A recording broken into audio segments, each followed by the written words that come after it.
Pues yo creo que cada uno tiene su filosofía y su manera de ver lo que es el fútbol, ¿no? Por ejemplo, el fútbol para mí es mi vida, porque el fútbol me ha dado todo. Y me encantaría que hubiese una investigación profunda de quién fue esa persona, porque esa persona no hay que hacerle una estatua, no hay que hacerle un monumento, sino debe de quedar ahí en la historia como uno de los grandes genios que ha habido en el mundo. Porque así, quien inventó la penicilina, quien inventó el teléfono, quien inventó la televisión, la gravedad, esos grandes genios de la humanidad, el que inventó el fútbol, hay que adorarle como si fuera un dios.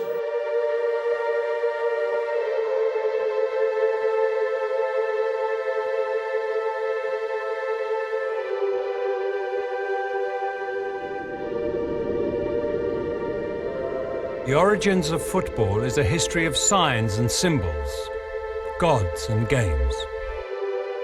Sports have long been the provenance of history's great civilizations, and it is through these that the game we know as football was conceived, shaped, and refined.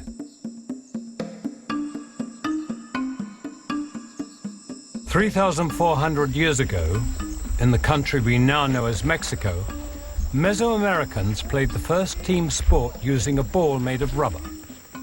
It was a game the Mayans later adopted. For them, the ball symbolized the sun, its power, its fertility, and in an act that foreshadowed football's dark and violent history, the losing captain would be sacrificed to the gods.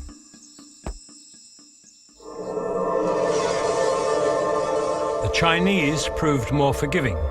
Cuju, a popular sport of the Han dynasty, celebrated life, not death.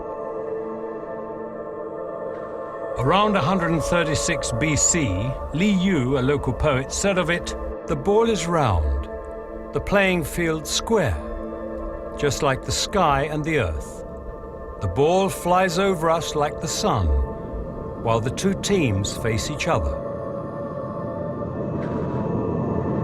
The game spread to Japan and was renamed Kamari. "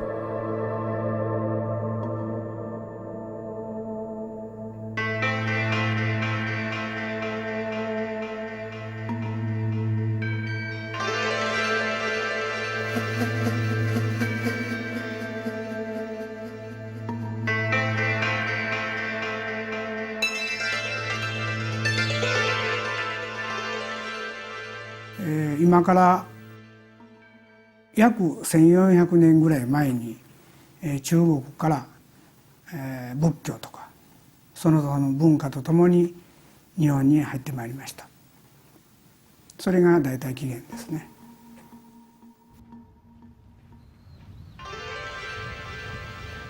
Highly ritualized, Kamari was more ceremonial than the informal game that later developed. 蹴鞠は、蹴鞠のその晴れ会をする前に必ずこの鞠を神前に備えます。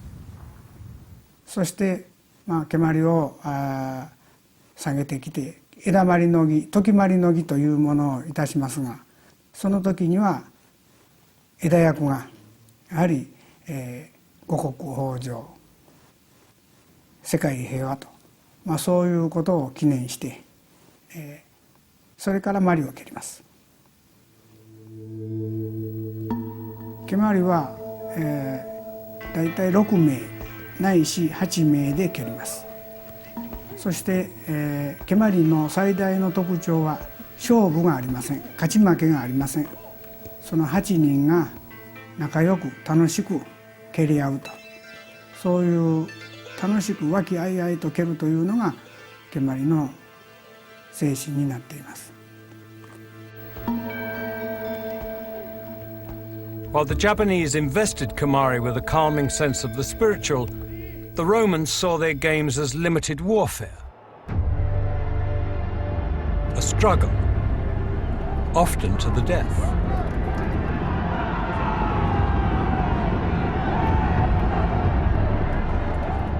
Chariot racers and their teams had their own partisan fans, They wore the colours of their team and sometimes fought with opposition supporters.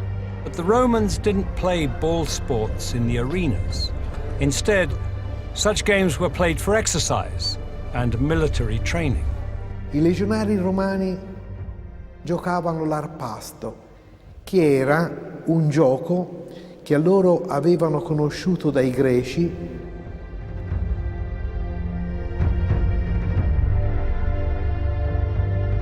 I romani se ne appropriarono perché era un gioco che si contendeva la palla, si rubava.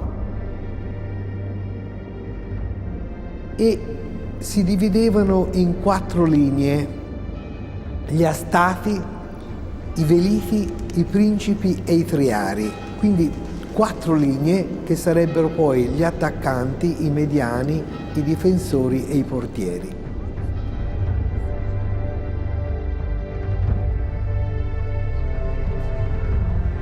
This game, so familiar tactically, would have been taken to Britain during the Roman conquest. It's debatable whether they initiated or indeed influenced the games played on the island. But what is known is that 1,000 years after the Romans left, the Britons were playing a variety of ball sports, foremost of which were the games of folk football.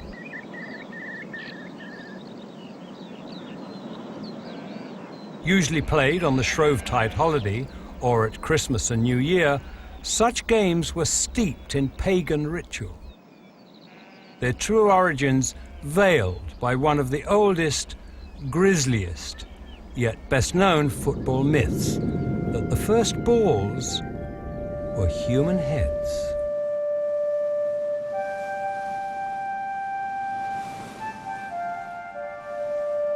Sometimes an old custom has its origin in a source we cannot define or know, and can be looked on almost as a secretion of history.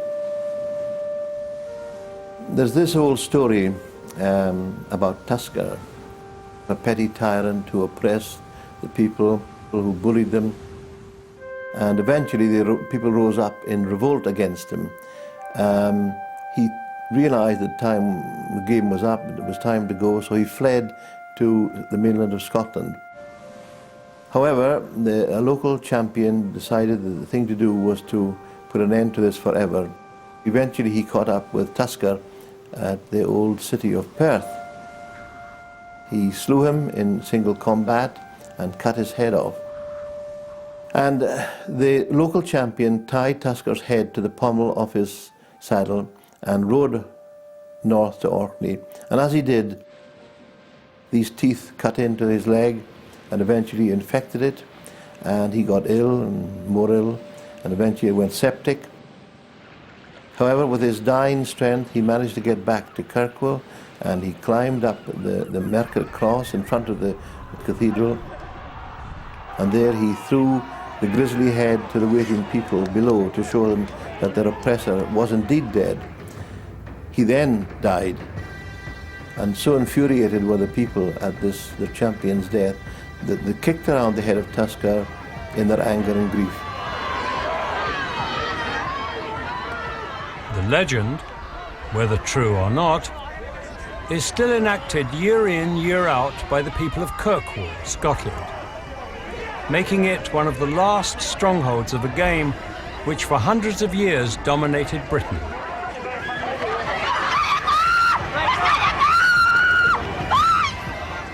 The game itself is remarkably similar to other long-abandoned folk matches played on the island. The pitch is the entire town. The players number in their hundreds. The goals are local landmarks a mile apart. One goal was generally all it took to win the game, although that could take a whole day. In Kirkwall, 2 sides compete, the up the gates and the down the gates. Their struggle for the ball, or bar, is deeply symbolic. The tradition was for a long time that if the down the gates managed to get the bar, which was the fertilizing influence of the sun, it was the sun and its fertilizing influence, and they threw it into the waters of the harbour, then that would bring good fishing. And if the Applegates got the bar to their goal, and they were mostly farmers, that would bring good crops, particularly good potatoes. And there was a small town in Norway that until recently phoned every New Year's Day to see which way the bar had gone, so they could assess whether or not there was going to be good fishing in the months ahead.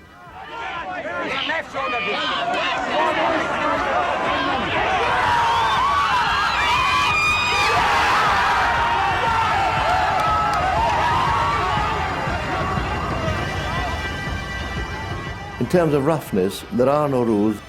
It's hard, it's a hard physical contest.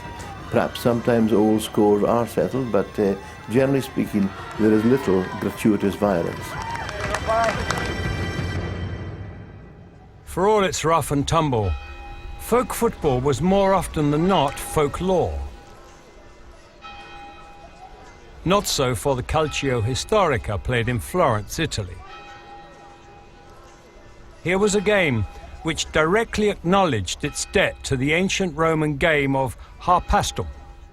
Questo gioco, tanto in uso fra i legionari romani, fu introdotto anche nella colonia florenzia.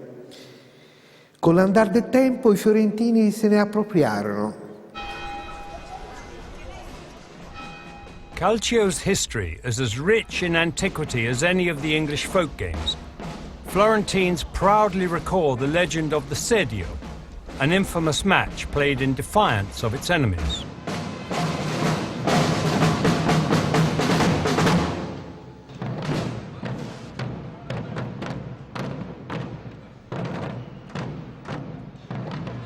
Nel 1530 i fiorentini erano assediati dalle truppe imperiali di Carlo V e per non interrompere l'usanza di carnevale, di giocare per carnevale, il 17 febbraio giocarono una partita a scherno degli assedianti che ormai credevano Firenze soccombente. Such bravado typifies a game infused with violence. A game where men test themselves and master both their fear and their opponent.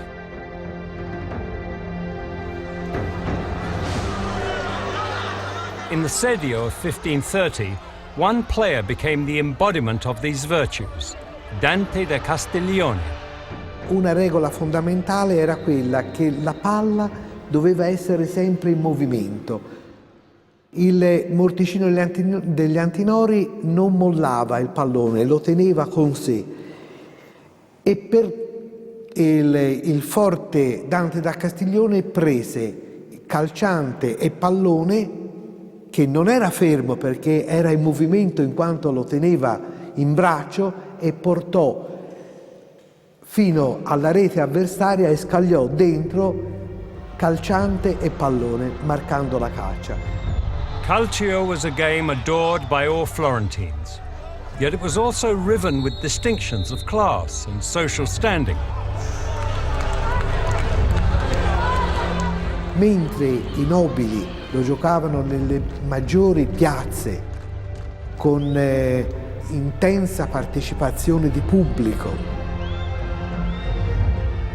viceversa il popolo si intratteneva a questo ludo proprio in considerazione che era il loro gioco e veniva praticato da tutte le parti, tant'è che girando per le strade di Firenze si può ancora vedere su palazzi o vicino alle chiese delle targhe di marmo o di pietra dove i signori 8 di guardia e balia proibivano di giocare appunto vicino alle chiese oppure per le strade a questo gioco spontaneo che tutti i fiorentini giocavano.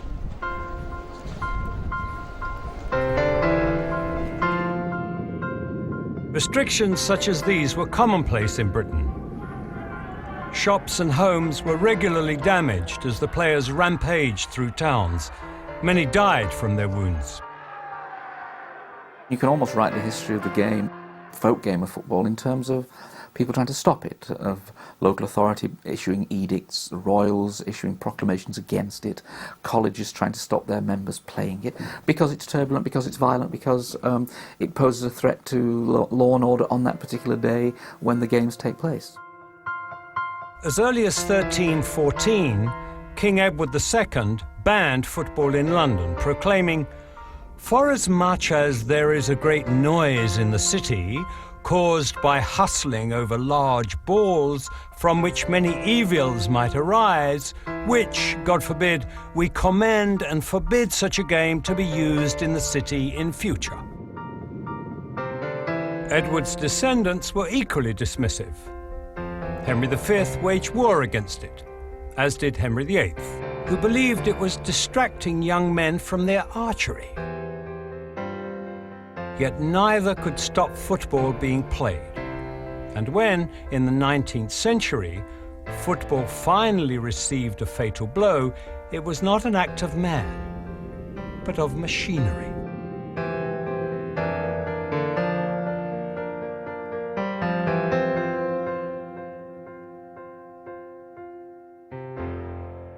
The threat that folk football posed to the rise of an urban society in the early 19th century was serious in a way. You can't have the old games that have been played in a kind of pre-industrial environment played in the great expanding urban industrial centres. Local towns and cities pass acts and pieces of legislation to curb the old traditional games from being played in their own towns and on their streets. This is a world where football has to find a new location to be played. The old folk game is dead.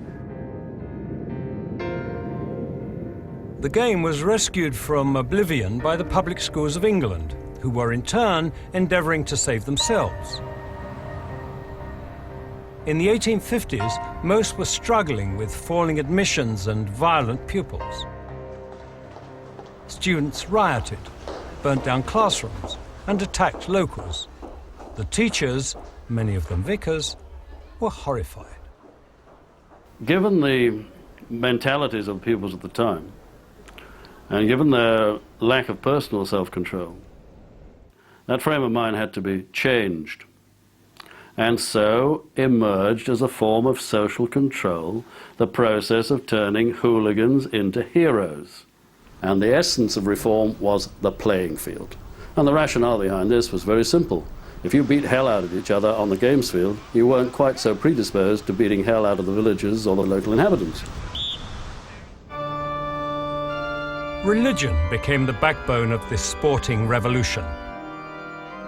Muscular Christianity, the belief that sports were a useful aspect of religious training, taught boys that a fit body bred a fit mind, that fair play and teamwork on the playing field promoted moral fortitude.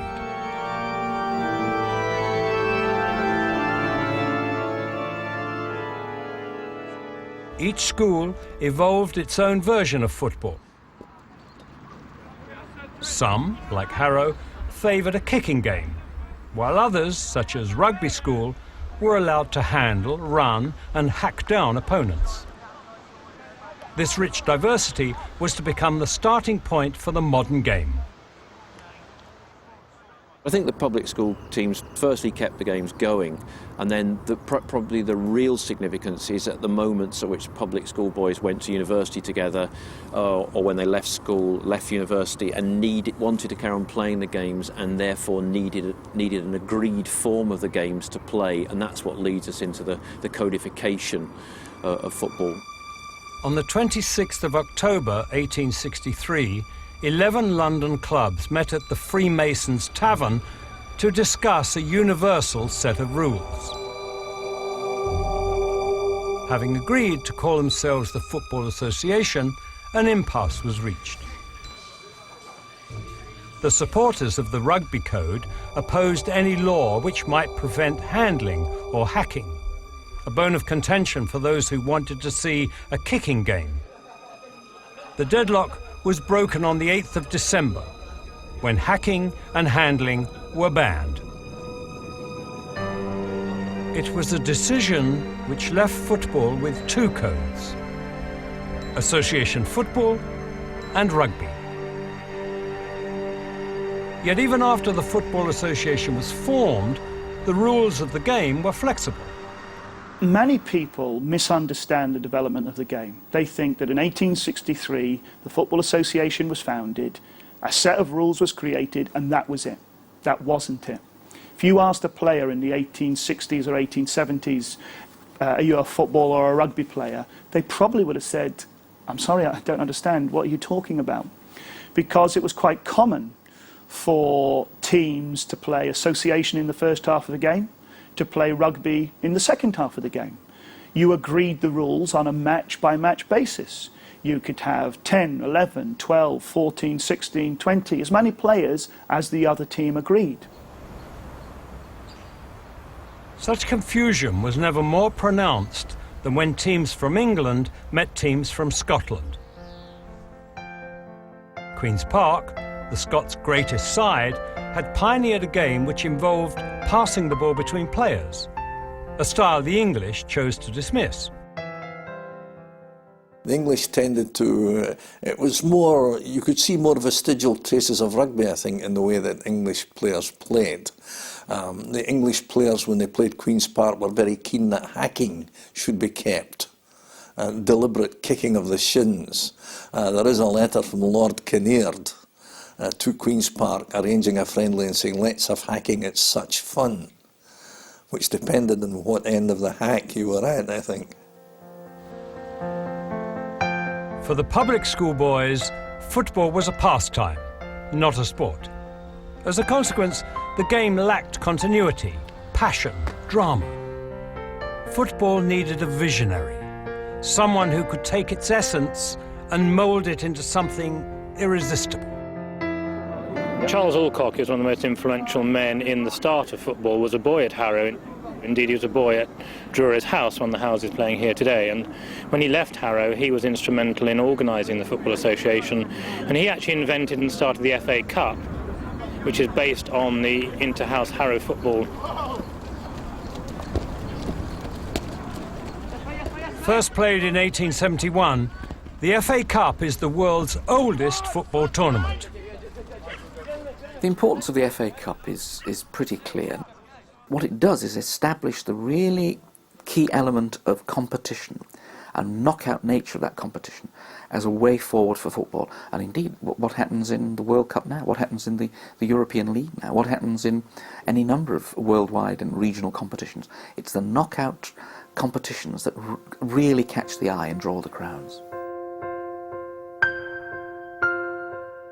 The success of the FA Cup persuaded Charles Alcock to arrange the first ever international match. On St Andrew's Day 1872, 4,000 people gathered to watch the home side, Scotland, take on England.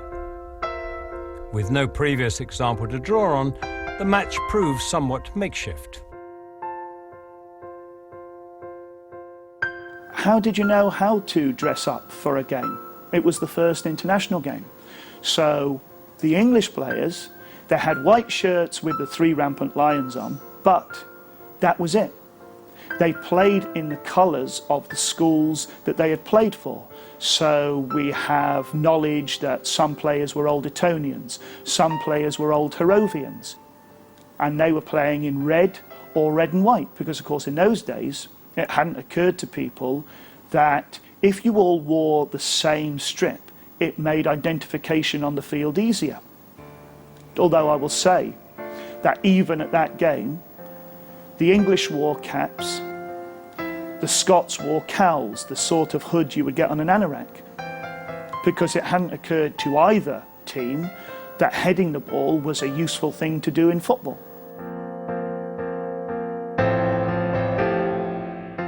England began the match with 8 attackers and dribbled with the ball. Scotland fielded 6 forwards and passed the ball between themselves. A revolutionary tactic which would have a profound impact on world football. It's not important because it was the first game, because that's a statistical freak. It's important because you had 2 cultures clashing in the one game, and the dominant culture, the successful culture, the Scottish passing and running culture being taken back through those English players. And that is why that game is the most important game ever played in the history of world football. Almost all of the first international players were public schoolboys, a reflection of the total dominance wielded by the upper classes over football. For soccer to emerge as the world game, it would first have to become the people's game. Apostles were needed, energetic men who could spread the game to the working classes. The church was important in sending out its young missionaries, its curates, its vicars, its Sunday school teachers, to persuade large numbers of working people to follow, working men, to follow the game which they themselves enjoyed. That cult of muscular Christians, of young men who were steeped in Christian faith but believed that physical activity, best expressed through team sports, was the way young men ought to play and express themselves.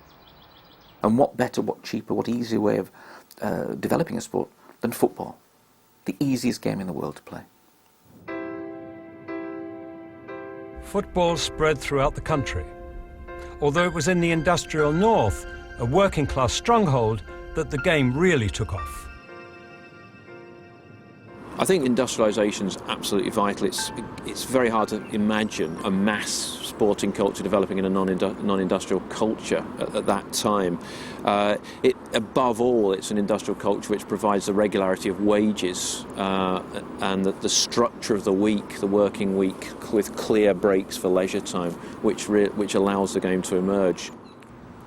There's no coincidence that in counties like Lancashire that you can begin to see the working class popular teams emerge almost at the moment at which the Saturday half holiday is granted.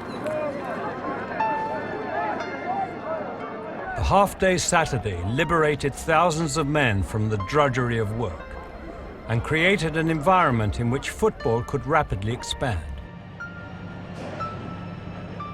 As a byproduct of the Industrial Revolution, its significance to football was only marginally more important than the coming of the railways. The railways are hugely important. You could not have national league structures without railways. The notion of football teams travelling the length and breadth of the country, to a lesser extent supporters travelling the length and breadth of the country, is just impossible without the railways.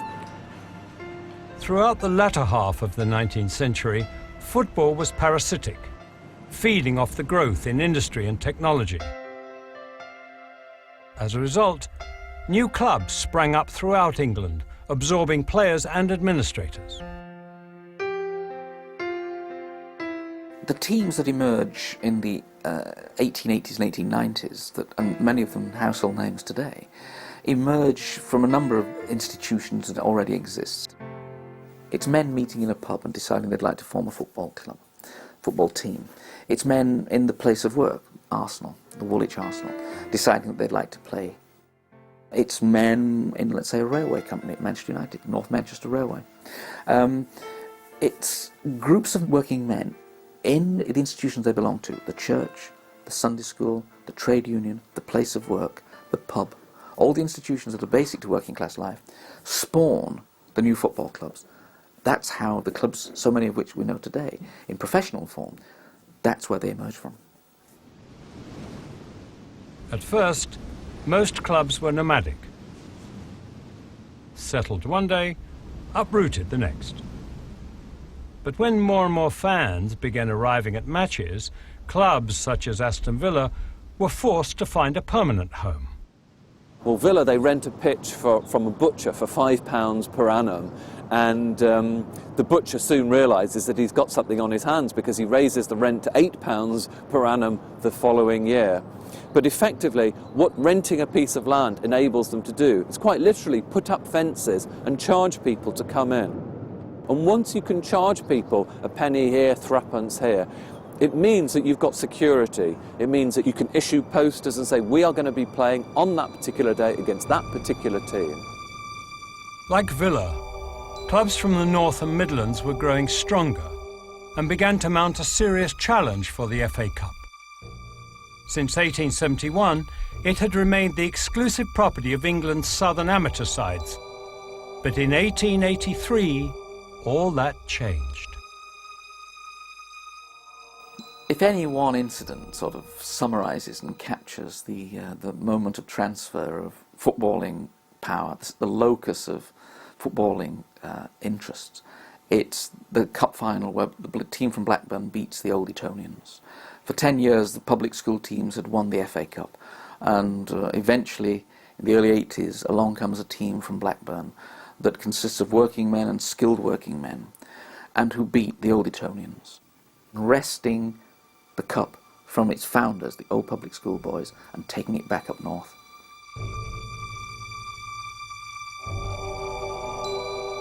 This defeat may have marked the end of public school domination on the field, but off it, there was still a major battle to be fought. The Football Association was run by an upper-class elite whose amateur traditions were squarely at odds with the professional game that was slowly creeping in. I think as soon as cup competitions began to develop in the 1870s, and as soon as crowds began to grow in numbers in the 1870s, it became inevitable that clubs wanted to become the top clubs and began to pay players. It became more and more of an issue as clubs went further afield looking for players, particularly in Lancashire, as the Lancashire clubs began to go looking to Scotland as a source of supply. Preston North End were just one of the many clubs prepared to ignore the Football Association's strict amateur rules. The Scottish influence at Preston was extremely strong, and throughout the club's history, really, this has been a Scottish club playing in the English League. By 1886, an average Preston side would have up to 8 or 9 Scotsmen playing in it. All sorts of means were used to disguise the fact that these are technically illegal professional footballers. One of Preston's main tools was to give people public houses. And when one of the signings from Bolton, having been given a public house, then married a local woman, Bolton supporters pointed out that Preston not only give a pub to people to play for them, but give them a wife as well. Seduced by letters begging their services, a steady flow of players was swept down the coastline and deposited on English shores. Kilmarnock had a player called Bummer Campbell, who was a very good player, and word got out in Kilmarnock that an agent was arriving from Nottingham Forest to try and sign Bummer, and the deputation went down to the station, met the agent, rearranged him a bit and put him in the next train south. But very often, of course, the raids were successful and people went down south to play, and they were advertised for in sports papers, and they were almost invariably referred to as the Scotch professors. The Football Association failed to stem the growing tide in professionalism, and in 1885 sanctioned it. This was to prove a vital turning point in football's evolution. It's clear by the mid-80s that there's so many people keen to play it, and even more people willing to watch it and pay to watch it, that what the game needs is a regular cycle of play in the winter months from, September through to March, April. The Americans had perfected a similar system through baseball, I think, through a kind of a league system.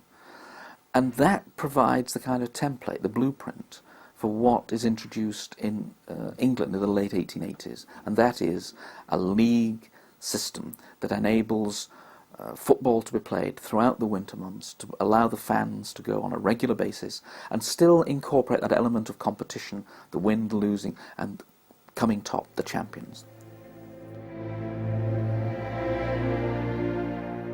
William McGregor, an Aston Villa committee member, initiated a meeting to discuss such a league in September 1888. Based around 12 teams from the Midlands and the North, the first matches were not entirely successful. Accrington arrived an hour late for their game with Everton, while Stoke turned up at Preston with 9 players. One missed the train, while another signed for an opposition club. Preston North End became the first league champions in the world, taking the title without losing a single game.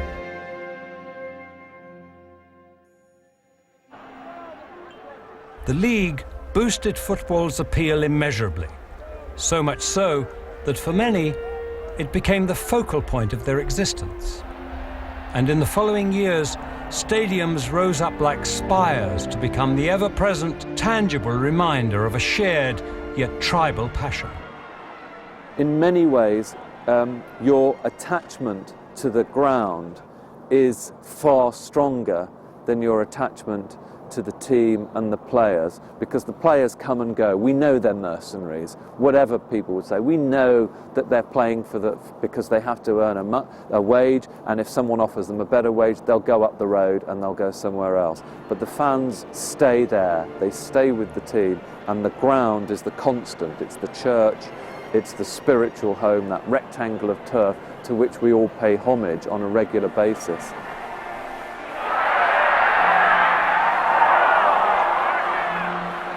Having conquered the hearts and minds of the British, football's diaspora began in earnest.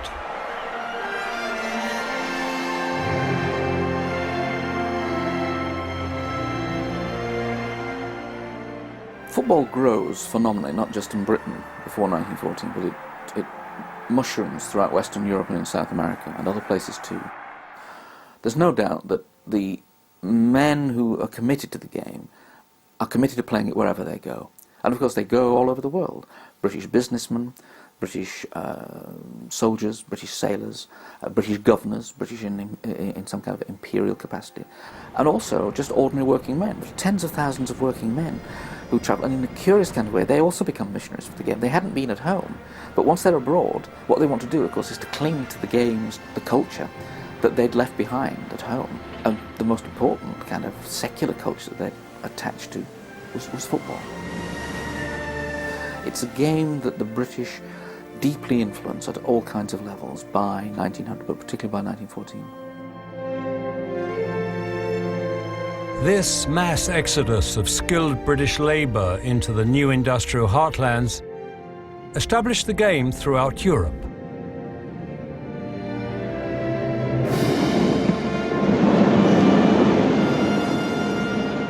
Most countries absorbed football willingly, gratefully.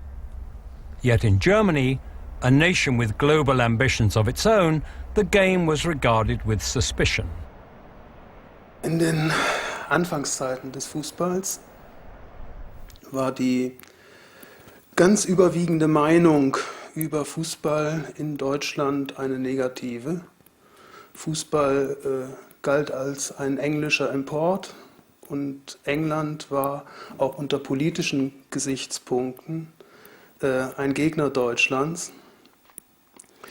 Und man mochte diesen Fußball einfach nicht. Fußball galt auch als unsittlich, weil Leute diesen Sport in kurzen Hosen betrieben und also Körper zeigten, wenn es auch nur Beine waren. Und alles das waren Sachen, die gefielen den Durchschnittsdeutschen einfach nicht. Und hinzu kam, dass der betriebene Sport in Deutschland eben ein ganz anderer war. Das war nämlich Turnen. Und Turnen war eben auch was sehr Nationales. In the years preceding the First World War, the gymnastic tradition became more than just a drive towards physical perfection. It became part of the Kaiser's nationalist philosophy. After the war, the Kaiser was replaced by a democratic government, and football, not gymnastics, emerged triumphant. Richtig populär wird Fußball, denke ich, erst in der Weimarer Republik, weil da auch die Voraussetzungen andere sind. Also im Kaiserreich war es so, dass die Arbeiter, also Industriearbeiter vor allen Dingen, keine Zeit hatten, Fußball zu spielen. Es wurde sozusagen rund um die Uhr gearbeitet. Und diese Voraussetzung ändert sich in der Weimarer Republik fundamental, weil es mit den ersten Entscheidungen der neuen demokratischen Regierung gehörte, den 8-Stunden-Tag einzuführen, sodass die Freizeit eben einen größeren Bestandteil des Lebens auch der Arbeiter einnahm. Und da gibt es dann einen Massenaufschwung des Fußballs in Deutschland, weil die Arbeiter alle in die Sportvereine strömten. Germany's reluctance to accept the game was unusual, not exceptional. Football was England's great gift to the world, yet many felt the guardians of the game were overbearing, reluctant to relinquish control of a game they had invented.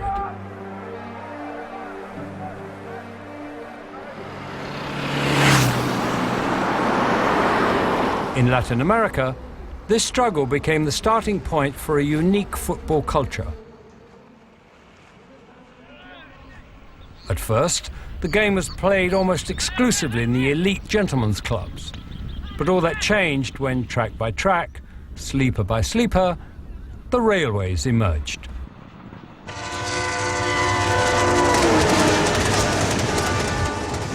Quiere decir que toda la configuración, por lo general, ¿dónde pasó el ferrocarril?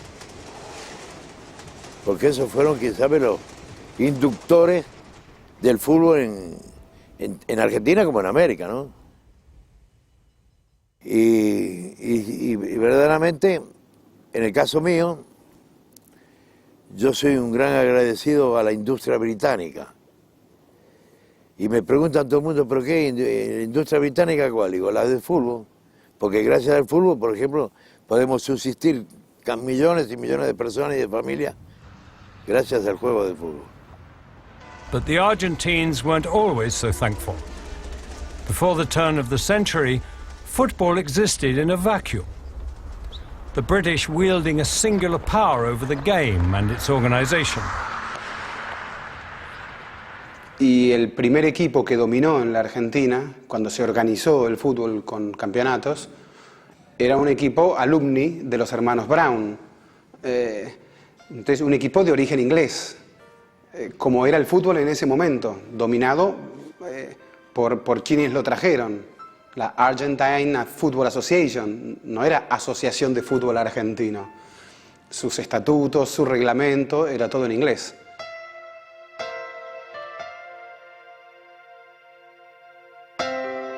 Having dominated the game for over 30 years, the English were toppled in 1913. Entonces, cuando Racing Club quiebra la hegemonía de alumni y se consagra el primer campeón criollo, es como que se interpreta que hay una segunda fundación del fútbol y la fundación criolla. Es como que a partir de allí el fútbol pasó a ser argentino, pasó a ser algo nuestro. For Argentina, as elsewhere, football had become a means of expression, a shorthand for a communal sense of belonging. Empezó siendo una especie de nave espacial, una cosa marciana, venida de afuera. Se decía, son cosas de locos que hacen los ingleses, pero en estos países, bueno, pues el fútbol se incorporó a la vida nacional y cada país le imprimió su sello, que después se desarrolló de diferentes maneras. Dime cómo juegas y te diré quién eres. El fútbol es una señal de identidad, como todo producto de cultura. El fútbol también es cultura, les guste o no les guste a los enemigos del fútbol.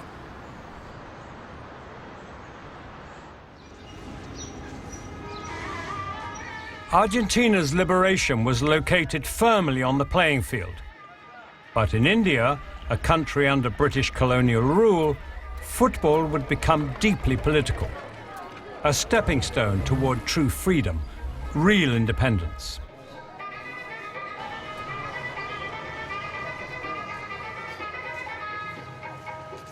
Football had been played in the country since the 1870s, when the first missionaries arrived. The priests played a very major role in popularizing football. To get people to come to church on Sunday, especially young boys, they used to teach them football. And they used to organize football all over India, and especially the missionary schools which came, whether the Irish Christian Brothers, the Jesuit Brothers, and various brotherhoods which came up and set up schools all over India. And invariably, the first game they introduced was football. And that is how the game spread to different sort of parts of India. The other reason, of course, was also the British regimental teams, and especially the soldiers, the Tommies, who used to play football as a recreation in the evenings.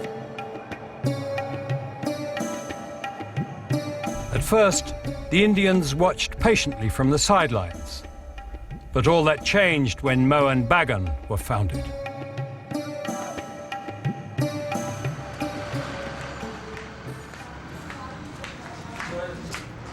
Our first famous club was Mohun Bagan, which started in 1888, 1889. Now, they have a very peculiar history. They set it up in order to, it was something like the idea of muscular Christianity, which was popular in the 19th century in England and Europe, to, train people to become physically fit and become good people. So Mohun Bagan had the very same ideals in order to make Bengali youth athletic and fit and muscular and, give them some discipline on the field. So they set up a sports field. The Durand Cup, the second oldest cup tournament in the world, began in Calcutta in 1888. At first, British administrators banned Indian sides from the tournament, but then, as colonial attitudes relaxed, it became integrated.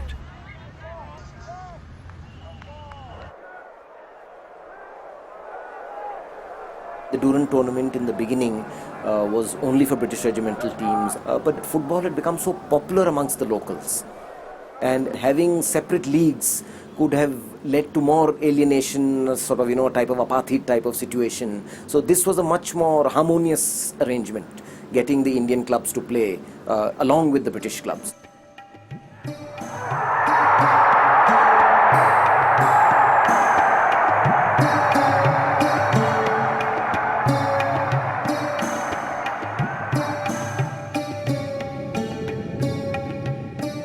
In opening the game up to the Indian sides, the British paved the way to their own downfall.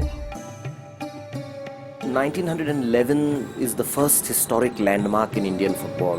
Mohun Bagan, 11 Bengalis, 11 barefooted players, all from Calcutta, became the first Indian team to win a major domestic tournament playing against British teams. They won the IFA Shield in Calcutta, beating this East Yorkshire regiment 2-1. There were about 100,000 people. Most of them couldn't see the match because there was no proper stadium. They just stood in rows, thousands and thousands standing at the back. And very ingenious methods were used to convey the score. Small chits of paper were tied on the feet of pigeons and they were flown to the back. And people would, after every 5 minutes, read the score that, it's still 1-1, it's 1-0, and, the moves were written in shorthand so that people could know. And it was seen as a very symbolic win because it was the sort of first sign of independence. There had been the partition of Bengal some years earlier, so Bengal was very turbulent. And Mohun Bagan beating a British team was seen as a sign that India can do it. That if we can beat the British on the football field, it's also time to lower the Union Jack. And in fact, when the players left the field, the Mohun Bagan flag was fluttering. All over India, people felt this was our game, that we could play the world in this game. The inferiority complex that was there, that we couldn't play against what was felt was a superior race in physical prowess after having lost so many battles and all that vanished. Football had at last become truly democratic. A game so simple, so universally accepted, that there were few places it had not conquered.